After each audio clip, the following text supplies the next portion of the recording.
I've been in Westfield for 50 years, and during that period of time, there, on an almost annual basis, is a call for a revitalization of downtown. Most of those calls are really based on a nostalgic feeling among the older citizens about life as it used to be in the town. The trouble is, that kind of a town is gone. 50, 60 years ago, Westfield was a much smaller place. It had a population of about 25,000 people in the 1950s versus 42,000 today.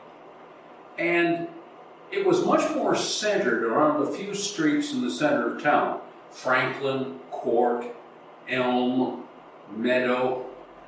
That's where life was. For instance, the schools were all downtown, including Westfield State College, now Westfield University.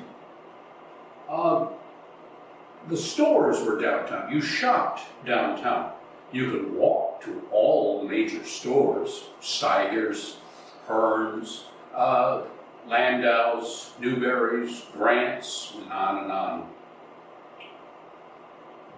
You also worked downtown. Most major businesses, industries, were downtown. There was Columbia, H.B. Smith, Foster Machine, Crane Paper, U.S. Envelope, Robinson Reminders, White Industries. These were industries that employed hundreds of people who worked within walking distance of the center of the town. Most banks and most businesses were owned locally, and their owners and their managers lived in town. In fact, many of them were multi-generational residents. That was also true of the doctors, the lawyers, the dentists. Most of them had been born and brought up in Westfield, and in many cases, their fathers, their mothers, their uncles, their aunts also had been prominent citizens of the community.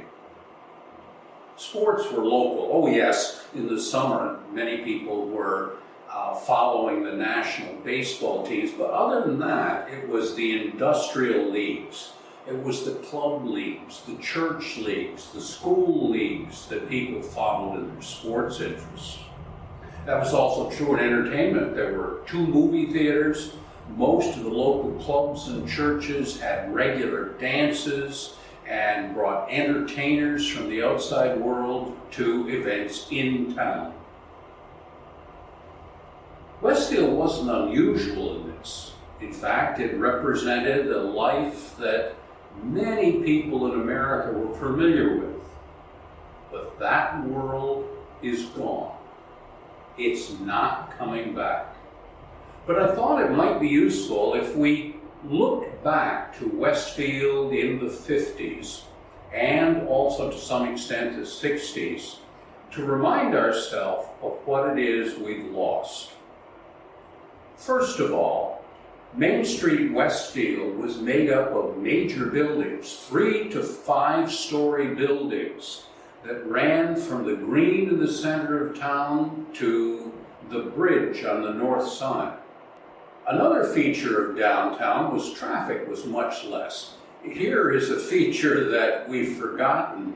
There were no traffic lights in town as late as the 1950s. Instead, traffic was directed from police boxes like this one at the green that directed traffic around the green. These police boxes lasted until 1957, when we got our first traffic lights. As I said, Westfield had 3 and 5-story buildings. It looked like a city. This is looking from Arnold Street south to the center of town. Notice in the background the steeple of the Methodist Church. This was the biggest church in town, and it dominated the skyline. Here's another view looking towards the center. There's practically a forest on the green. green is no longer. Instead, we now have what is affectionately called the concrete at the center of town. Another view of downtown looking toward the center, and again, you get this image of this massive church that dominates the center of town. All of the major churches were in the center, unlike today. If on Sunday downtown was filled with literally thousands of people who attended these churches. Downtown was alive at night. Here's a shot. The street is lined with cars, neon lights, and lit up stores. Westfield was alive. And this is the feature that most people remember most fondly. Today, there's seldom life downtown, even during the day. Westfield downtown extended across the river. We're on the north side here, looking back towards the river. There were numerous businesses on the north side also. In the distance on the right, you can see the Foster House. Here's a better shot of it, the Foster House looking north. 3 buildings up from the Foster House is the Bay State Hotel. Beyond that is U.S. Envelope, one of the major employers in town. Today it is the Westwood. All the rest of these buildings are now gone. Downtown, from the railroad overpass, that is roughly Franklin Street, north to Arnold Street, there were a collection of industrial buildings that originally had been whip factories. By the 1950s, the first of them had come down. That's where the gas station is in this photo. The rest of them were occupied by other industries, including Kellogg Brush, which again employed a couple of hundred workers who came downtown, had their lunch downtown, and did shopping downtown after work. Here's another view of the same complex. One of the buildings is gone. What remains here is a business that many of you may remember fondly. I certainly do. It was functioning when I came to town. M&M Sales, the Moritco family. They handled a lot of small appliances, but perhaps were best known for camera supplies. The father was a master of photography and cameras and film. This is the corner of Franklin and Elm. Many businesses have been on this corner. I included this photo because some of you may very well remember the Lighthouse SO gas station that stood there. Today there's a CVS on that corner. On the other side of the gas station, you can see one of the better known grocery stores in town, Cantel's. That lasted up through the 1960s before it finally succumbed to the chain stores. By this time, this is in the early 1960s, there's a different gas station on the corner, but now the business that had been beyond it has been replaced by another fairly famous restaurant family in town, Davio's. There had been a rather rundown bar on the site before that. It was the old Rose Cafe of not so fond memory to many people in town, but Davio's was an institution in town for years. Beyond it, you can see Gladwin and Lane, a business that lasted in town for well over 100 years. Today, it's the site of the courthouse. There were many small stores downtown. I included this one because you remember the fact that you could go to a store just for butter and eggs? This actually lasted until the early 1960s. It was a kind of a regional chain. They also had stores in Holyoke and Chicopee. I'm told by a number of people in town that what they remember best about it was the great big jugs of homemade peanut butter that you got in the store. Another famous grocery store in town when grocery stores were local was King's. This is on the corner of Orange and Elm. I came to town in 1966 and this was gone. When I came to town, the donut shop was on this corner. It lasted about 10 years. Since that time, numerous businesses have tried to occupy the site. It's just bad for parking. Nobody has ever really been able to make a go of it since then.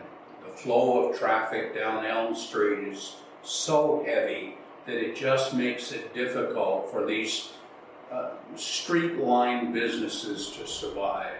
Here's the east side of the green, showing Westfield as it looked up until the late 1990s. The most famous business in here was Elm Cycle Shop. Skaversky was the man who ran it throughout the 30s, 40s, 50s, and 60s. If you wanted hunting, fishing gear, he was a famous fisherman.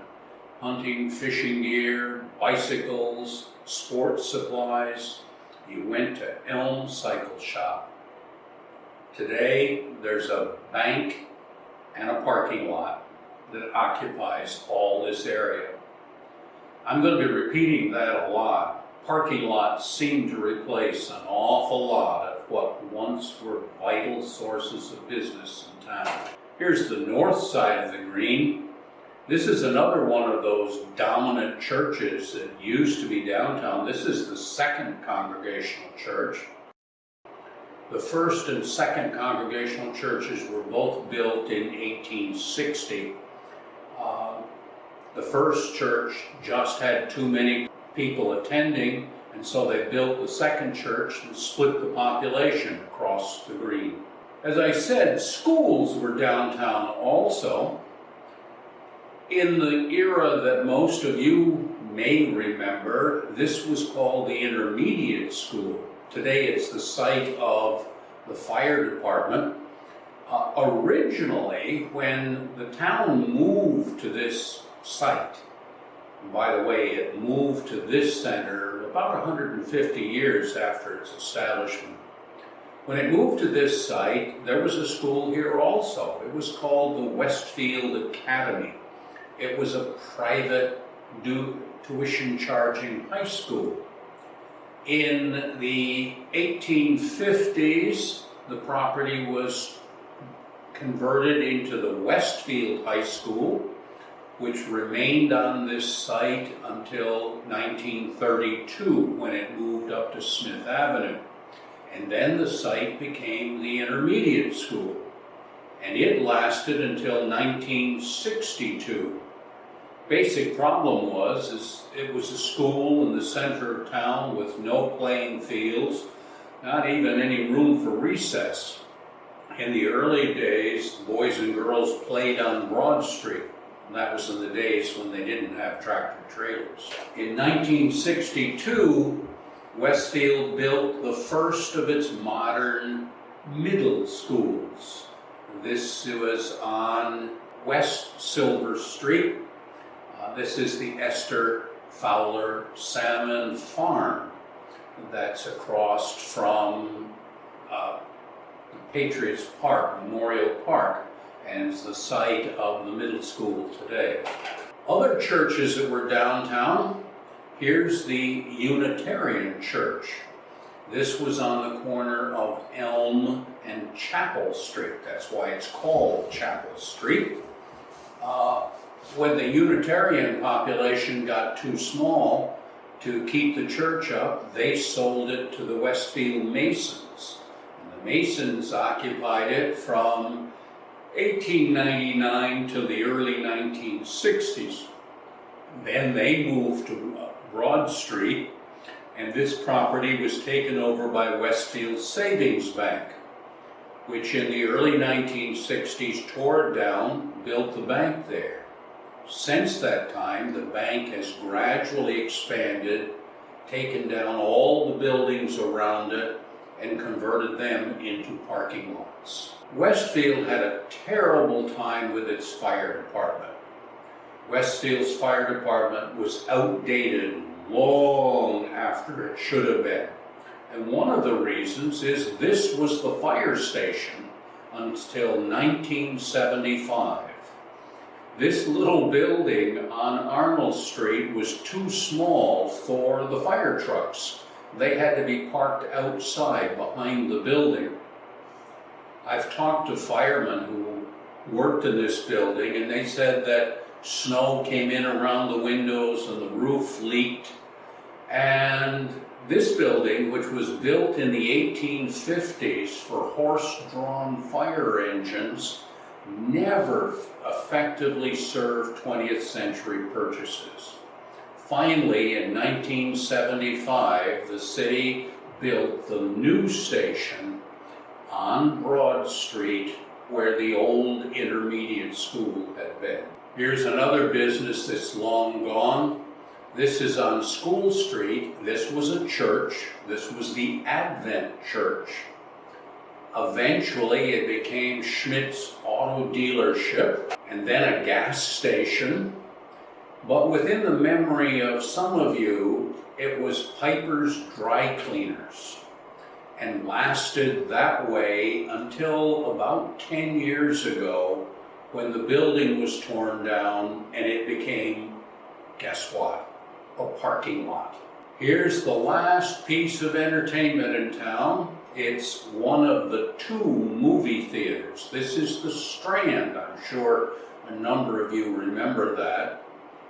When I came to town in the 60s, there were 2 movie theaters. There was the Park, which was the movie palace, all red velvet and crushed velvet and plush seats and balconies. That got first-run movies.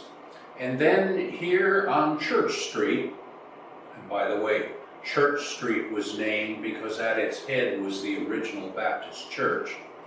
At Church Street was the Strand. It was broken down, run down, dirty, disreputable, and got second-run movies and B-grade movies, but it lasted a long time. My children went to it in the 70s. For 50 cents, you got an afternoon's entertainment. In 1899, Westfield got a hospital, or rather, it got 2 hospitals. This is the Noble Hospital, and next to it was the Keep Hospital, a hospital that has been forgotten. Today it's called Bay State Noble, as there's been consolidation, and the Keep has been totally forgotten. The Keep was for childbirth, disease, and nurses training, and the money was donated by Mrs. Keep, a name who's been forgotten in the city. Eventually, the 2 hospitals were combined. In 1958, they began construction on the new Noble Hospital that is familiar to most people in town. Here's another one of the churches. This is one of the 6 Catholic churches in town. This is Blessed Sacrament. It was wiped out when Westfield redesigned the bridges and the highways on the north side. This church was torn down. It had already been moved once. It was originally constructed farther to the north up Elm Street, and eventually was moved by teams of oxen to this site, where it lasted until about 15 years ago. Today, it's sort of a vacant, V-shaped piece of property between 2 major streets. This is another one of the downtown churches. This is the Baptist Church.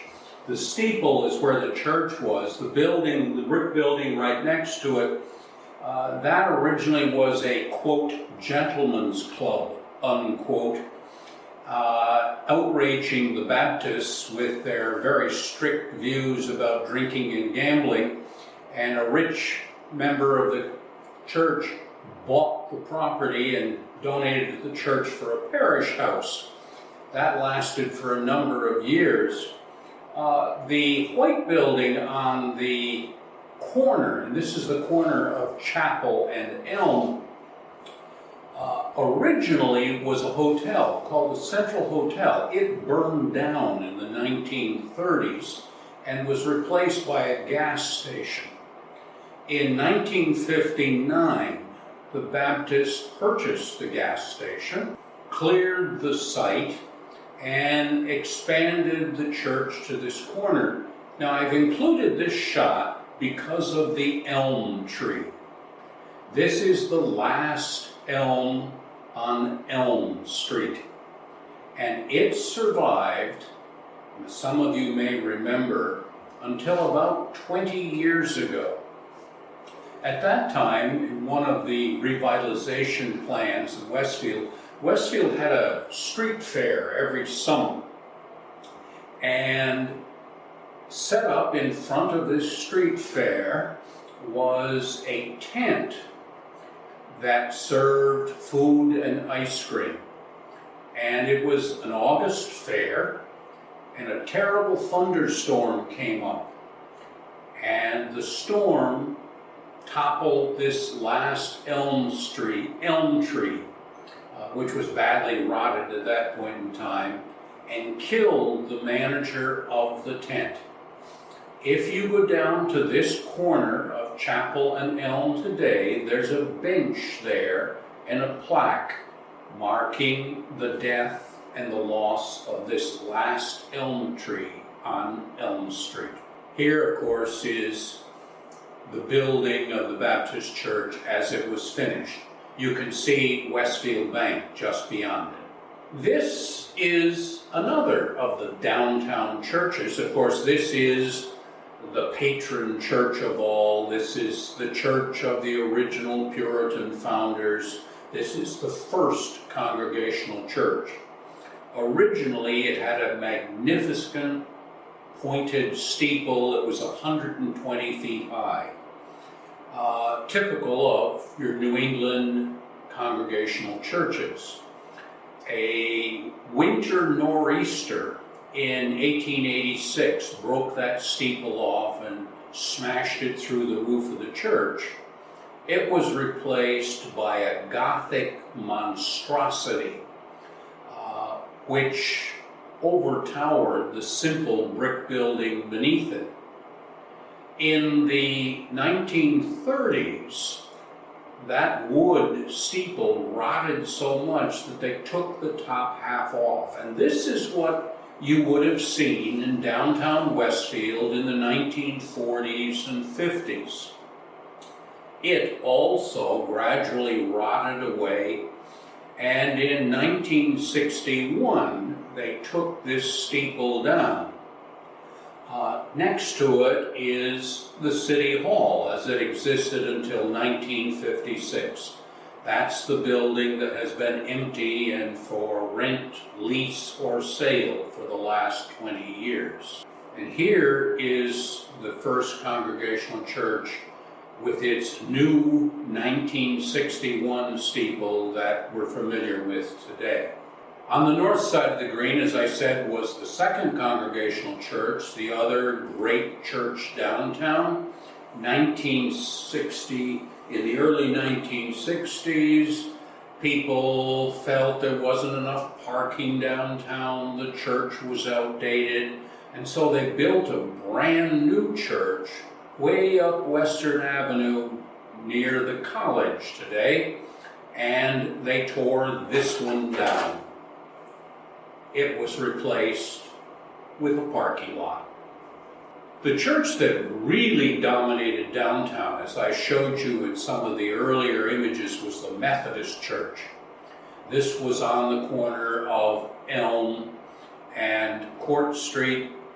It was the largest church, the largest meeting hall in town. It could seat over 1,100 people.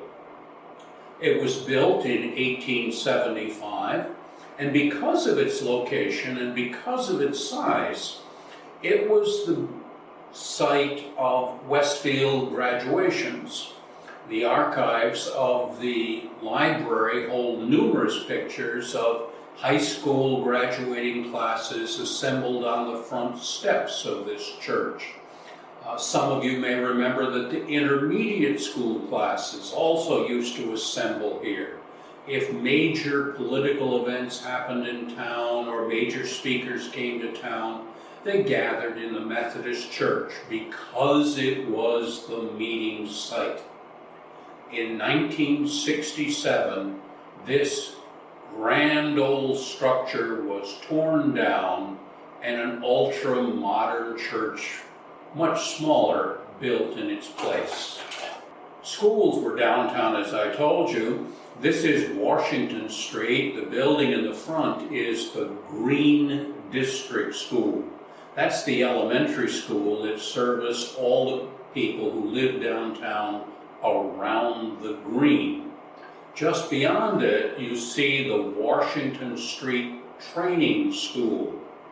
That's the property that ultimately became the courthouse, and today it serves as housing for college. Originally, it was the site of the Westfield Normal School in 1844 when it came to town. It remained there until this normal school built its new school out on Court Street, which is today City Hall.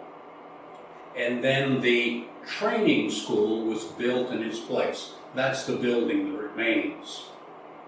In the late 1950s, Westfield built a series of smaller, more modern elementary schools in the outlying parts of town, and they no longer needed the Green District School. So it was torn down, and it today is the site of the Westfield Police Department. As I said, the normal school / Westfield State College was downtown also. So the college students were regular people walking around the streets of the town. They also lived downtown. This is Dickinson Hall. It was the college dormitory. It sat just behind the present City Hall. It's where the parking lot is for the City Hall. It was a huge granite building. It held hundreds of students. In 1956, the college moved way out Western Avenue and built a new campus. So this old campus was turned over to the city.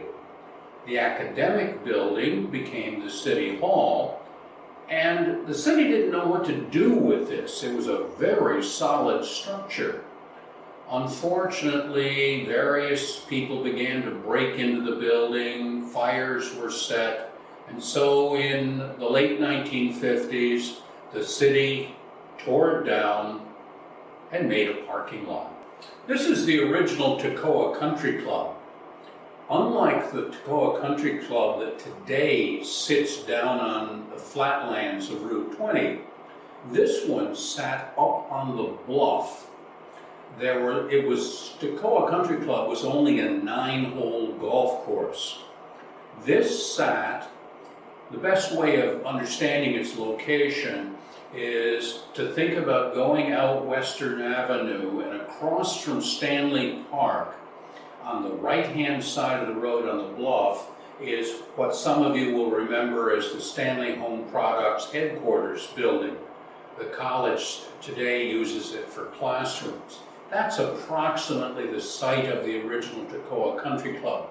And what you did is you walked down the hill towards Route 20 and you played your 9 holes of golf on the left-hand side of the road, which is mostly brush today, instead of the right-hand side of the road, which is the Toccoa Golf Course today. This is another old institution in town. This is the town poor farm. It's further out Route 20. Today it's called the Toccoa Apartments. It's across the road from the Toccoa Country Club.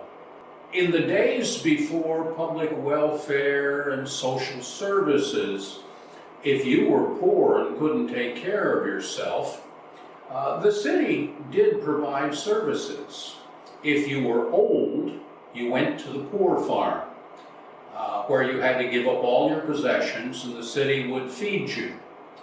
If you had children, the children went to the Shirtlift Mission, which was on the bend of the road on Upper Franklin Street. Some of you may remember its location. By the way, the library has the records of the Shirtlift Mission, or at least some of the records of the Shirtlift Mission. But this was the poor farm. Here's another one of those curiosities of Westfield. If you've ever gone out Franklin Street and then Route 20 going up towards Warnoco, you may have noticed just before you get to where the Turnpike Bridge crosses over Route 20, you may have noticed that along the side of the road there's a pullout, and it's across from Moore and O'Shea's business. Generally, you may have wondered why there's a pullout there, a place to park along the road. There's no great scenic spot or anything. Originally, there was a gas station and a series of tourist cabins. This is Park's Gas Station and Cabins. And when they built the Massachusetts Turnpike and they had to bring in the steel for the great Turnpike Bridge that crosses there, they had to tear all of this down. So today there's a parking place along the road that's quite unclear as to its purpose. Here's another remnant of Westfield's past that lasted a surprising amount of time. Go up Western Avenue to Highland Circle. It's a short street off to your left that has houses on it. But this was the site of the trolley barns, and these are the trolley barns. Westfield had trolleys. You could get on a trolley in downtown Westfield and you could ride to, I don't know, Brattleboro, Vermont, or Boston, or as far as Albany.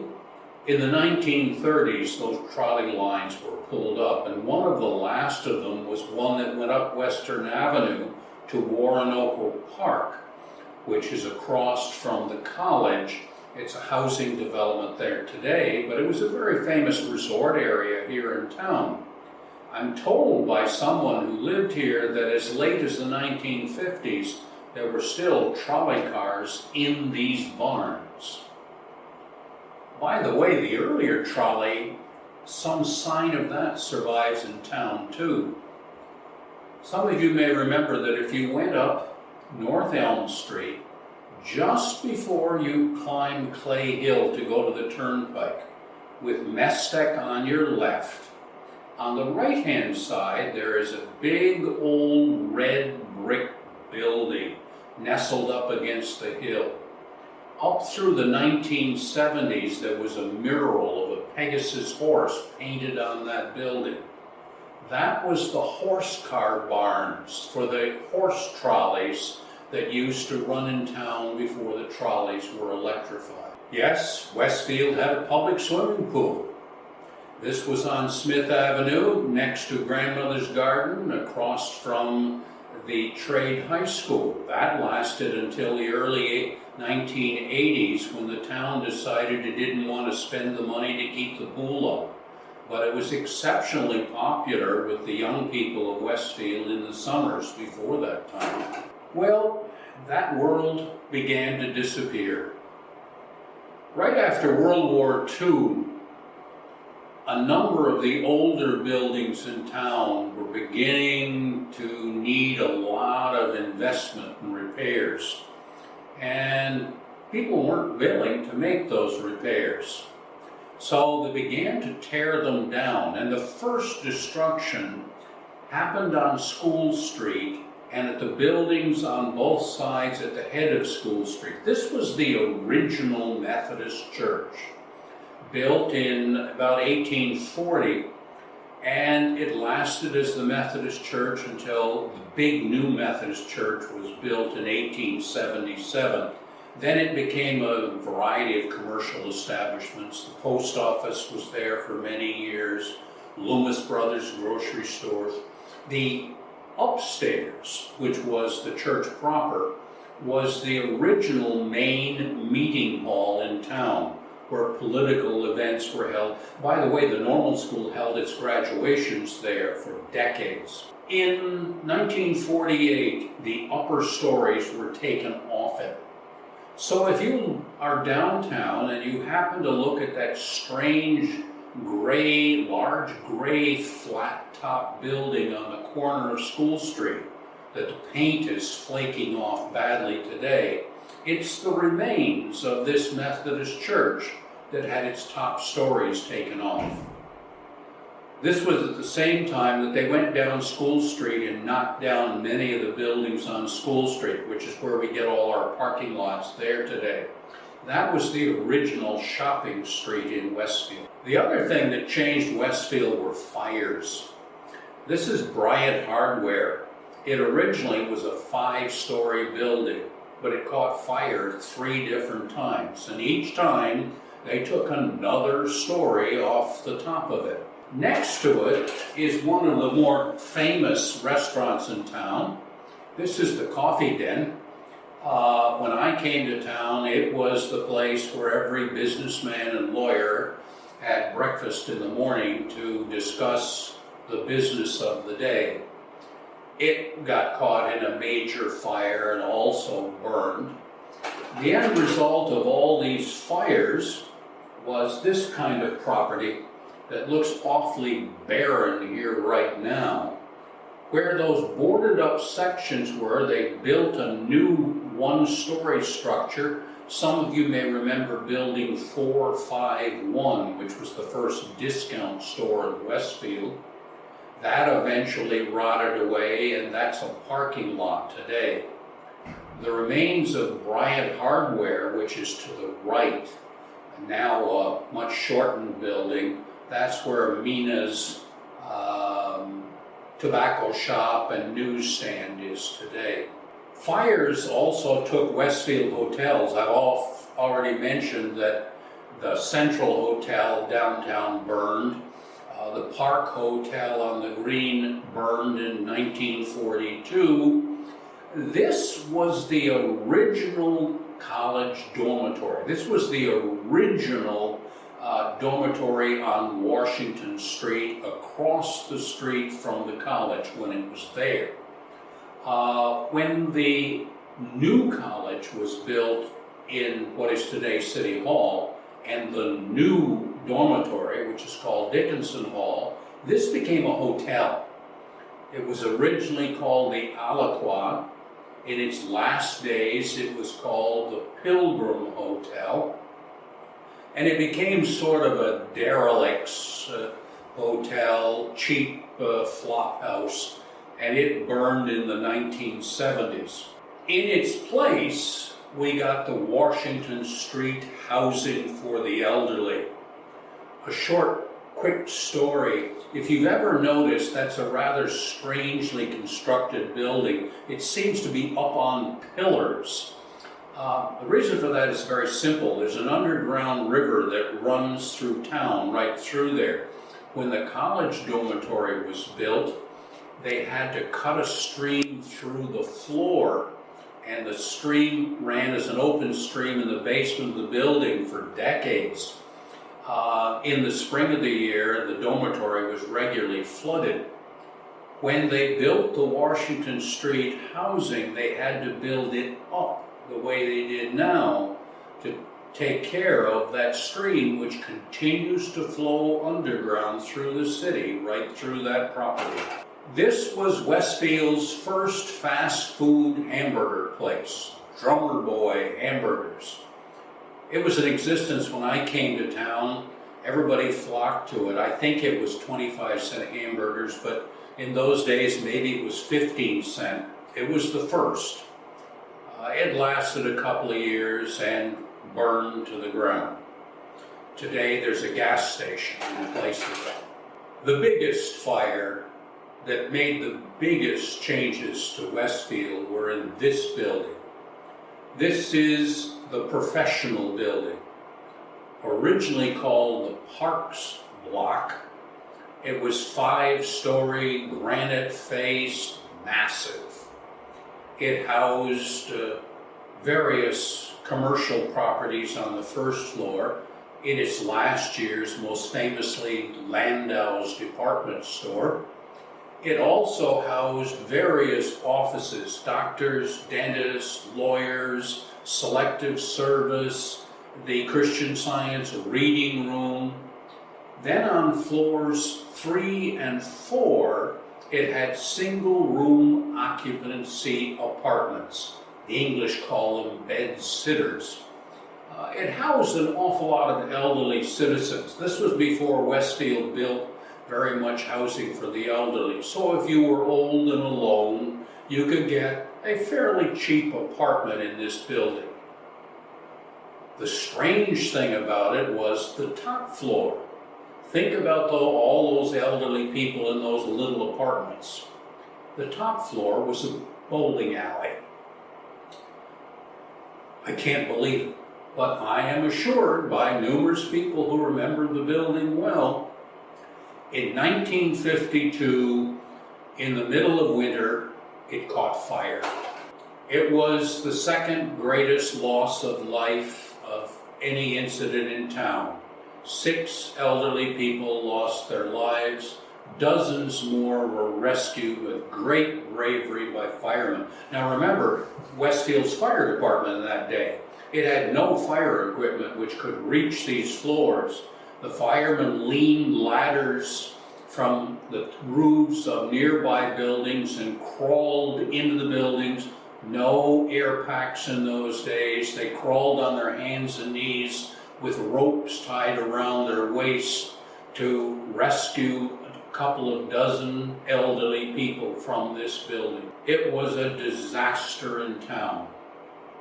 From that date, lawyers, doctors, dentists moved out from the center of town and bought buildings on side streets, particularly down Court or up Court, down Broad, on the side streets off that, moved their offices away from downtown.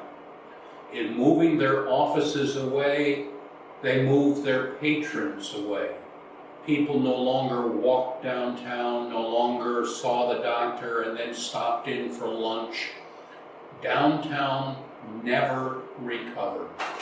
In part of the empty space, now remember I showed you earlier pictures that downtown Westfield was 3 to 5-story buildings. Now we're building, if we build anything, 1-story quickie structures. Grants, and ultimately when I came to town, Newberry's were downtown. But just about that time, Westfield began to develop Eastfield shops. People wanted more parking. They wanted more ease.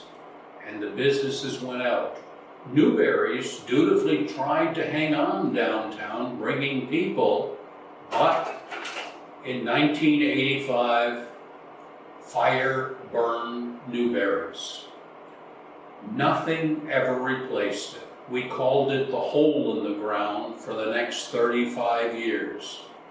The only thing that happened is that entire block from Church Street to Arnold Street that once had been major commercial centers were all knocked down, and we have a spaceship bus station that occupies the only bit of the empty space. There is no commercial building left in the stretch. And the last disaster is the well-remembered 1955 flood, which wiped out what fires didn't. This is, of course, the Crane Paper Company.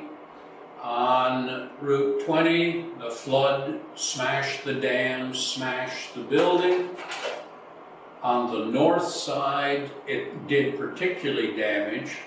This is called the Planet Building. It was across from Mestec. There's a gas station there today. The floods came down off the hill, wiped everything out. And if you want a little exercise in nostalgia, go up North Elm Street, start getting across from Mestec, start up Clay Hill and look to your right. If you look behind the gas station, you will see that this building is still out there. In 1955, it was the only building that survived in this sea of mud. Today, it's still there, a lone survivor of the days when Westfield was smaller, more compact, and in many ways more prosperous, more a community. Now, I know people want that world to return. It won't. But it's kind of a fond memory to look back and see parts of it which once made it a very, very prosperous downtown.